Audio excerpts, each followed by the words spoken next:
Quer duplicar o valor da sua assinatura? Agora assinar o Observador dá acesso a todos os conteúdos e benefícios e ainda há uma anuidade ACP Bronze grátis.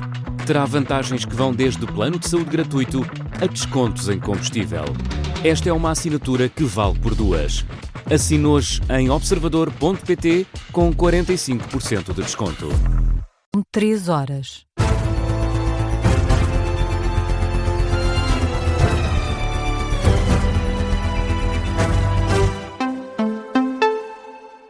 As notícias com Matilde Malva Sabino. Começamos com a atualidade internacional. Donald Trump deixa um aviso ao Hamas: se não desarmarem, vão enfrentar o inferno.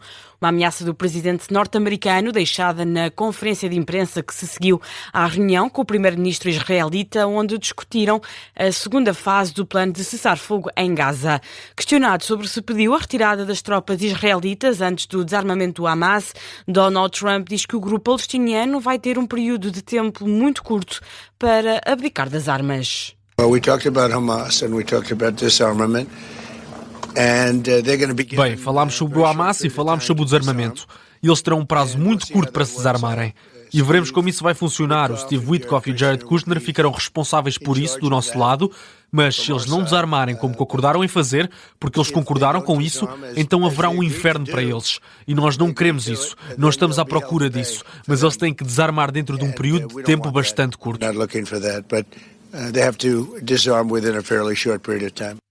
Donald Trump frisou ainda que Israel tem cumprido com o acordo de cessar-fogo e diz que a paz conseguida no Médio Oriente é para ser mantida. Já o primeiro-ministro israelita revelou que Donald Trump vai receber o Prémio de Paz de Israel pelos esforços levados a cabo para acabar com a guerra na faixa de Gaza, uma honra atribuída pelo governo israelita e que faz de Donald Trump o primeiro estrangeiro a receber o prémio em 80 anos.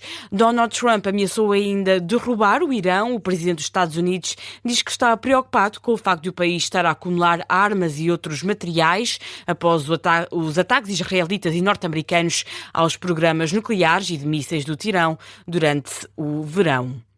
As negociações para um acordo de paz na Ucrânia podem estar comprometidas. A Rússia anunciou um alegado ataque ucraniano à residência oficial de Vladimir Putin.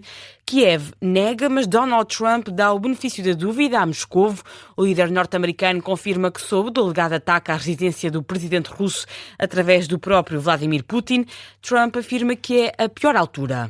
O presidente Putin contou-me bem cedo de manhã e ele disse que foi atacado. Não se esqueçam que eu parei o envio de mísseis Tomahawk à Ucrânia.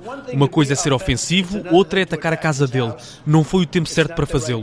E eu soube diretamente do presidente Putin e fiquei muito chateado. Nós vamos descobrir. Vocês estão a dizer que pode não ter acontecido? Talvez. Mas o presidente Putin disse que sim.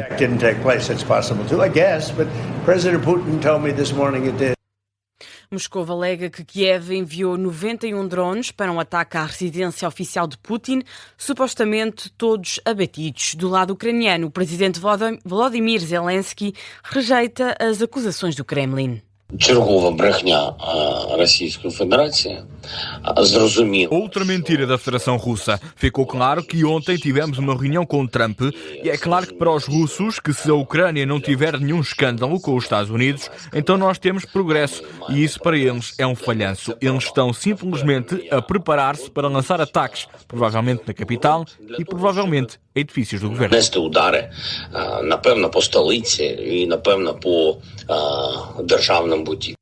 Depois de ouvir as duas versões da história, os Estados Unidos dizem que vão investigar o ataque. Morreram 2 pessoas num ataque norte-americano a um navio no Oceano Pacífico. As Forças Armadas dos Estados Unidos realizaram esta segunda-feira um ataque contra um navio suspeito de tráfico de drogas. A partir de uma publicação nas redes sociais, esta noite, o Southcom, o Comando Sul dos Estados Unidos, afirma que morreram 2 homens, alegadamente narcotraficantes. Nenhum militar das Forças Armadas dos Estados Unidos ficou ferido. É o 30º ataque norte-americano no Pacífico desde o início de setembro, o primeiro ataque letal desde há uma semana, quando Donald Trump afirmou que os Estados Unidos tinham atacado uma grande instalação como parte de uma campanha de pressão contra a Venezuela. Mudamos de tema. Em Portugal, o Presidente da República promulgou o diploma do Governo para alargar o prolongamento dos contratos de concessão de 3 casinos, Algarve, Espinho e Póvoa de Varzim. Foi uma das decisões que saiu da reunião do Conselho de Ministros desta tarde de segunda-feira. O Presidente da República faz questão de mencionar que a reunião foi presidida pelo Ministro do Estado e dos Negócios Estrangeiros, Paulo Rangel, devido às férias do líder do Governo, ou seja, o Primeiro-Ministro não participou na deliberação como tinha anunciado, é o que frisa Marcelo, já que a Solverde, atual concessionário das zonas do Algarve e também de Espinho, foi cliente da Spinum Viva, antiga empresa de Luís Montenegro. Falamos agora de eleições presidenciais. António José Seguro está satisfeito com a presença do Partido Socialista na campanha. Assegura, no entanto, que não há contaminação. O candidato sublinha a natureza suprapartidária da candidatura, menos de uma semana antes do arranque oficial da campanha para as eleições presidenciais. António José Seguro esteve esta segunda-feira reunido com o secretário-geral do PS. O candidato a Belém agradece o apoio do partido, mas frisa que não o atrapalha absolutamente nada. Pelo contrário, vejo isso com uma grande naturalidade e, no meu caso, com satisfação. Porquê? Porque esta é uma campanha de candidatos. São candidaturas suprapartidárias. Aliás, a nossa Constituição diz isso com muita clareza. É a única eleição em que os partidos não podem apresentar candidatos. Agora, os partidos fazem parte do nosso sistema político, são essenciais ao nosso sistema político. E o facto de eles se pronunciarem apoiando candidatos é algo que eu valorizo como positivo. E, portanto, não há contaminação. Nem o Dr. José Luís Carneiro se deixa contaminar por mim, nem eu me deixo contaminar pelo Partido Socialista. António José Seguro aproveitou ainda para protestar contra a decisão da Comissão Nacional de Eleições de deixar os candidatos excluídos pelo Tribunal Constitucional nos boletins de voto de dia 18 de janeiro. Eu ouvi hoje uma explicação a dizer que, bem, já não é a primeira vez. Bem, como já não é a primeira vez, pode-se continuar a fazer. Quer dizer, isto não pode ser assim. Quer dizer, há um tribunal que decide que só há 11 candidatos. E há uma instância do Ministério da Administração Interna que manda imprimir um boletim de voto com 14 candidatos. Acham isto normal? Eu não acho. António José Seguro saiu da reunião com José Luís Carneiro a saber que o líder do PS vai marcar presença na campanha do socialista já no próximo domingo, dia 4. Nos boletins de voto para as presidenciais vão constar nomes de candidatos excluídos, porque o sorteio e o grafismo dos boletins foi feito antes da validação final das candidaturas. Dos iniciais 14 candidatos, só 11 acabaram elegíveis. Sendo que ainda há recursos no Tribunal Constitucional, mas mandam as regras que os boletins tenham de estar prontos dia 1 de janeiro.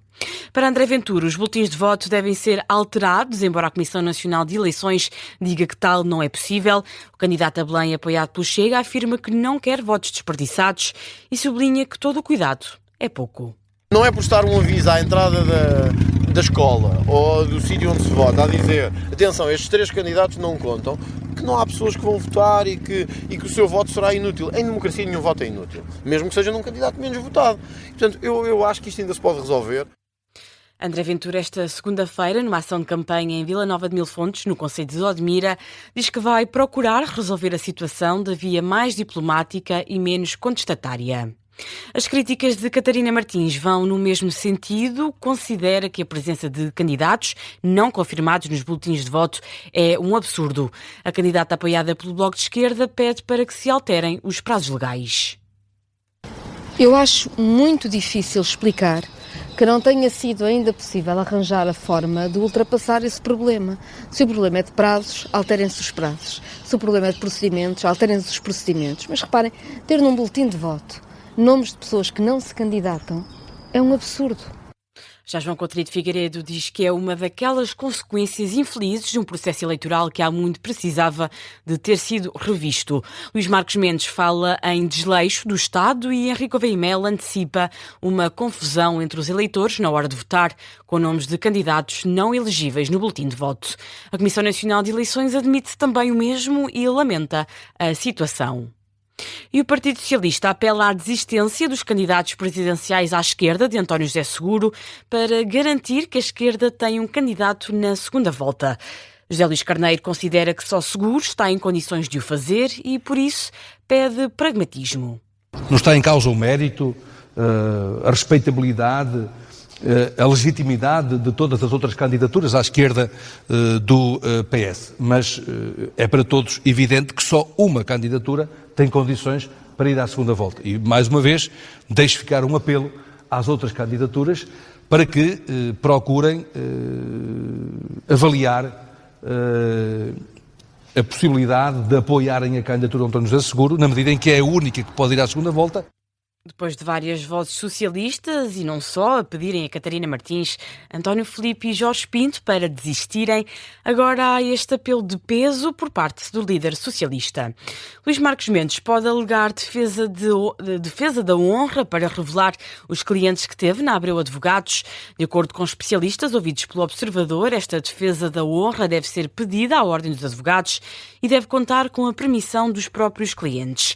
Este detalhe na lei ganha maior relevância depois de vários candidatos presidenciais terem pressionado Luís Marcos Mendes para que revelasse quem foram os clientes para quem trabalhou enquanto consultor jurídico.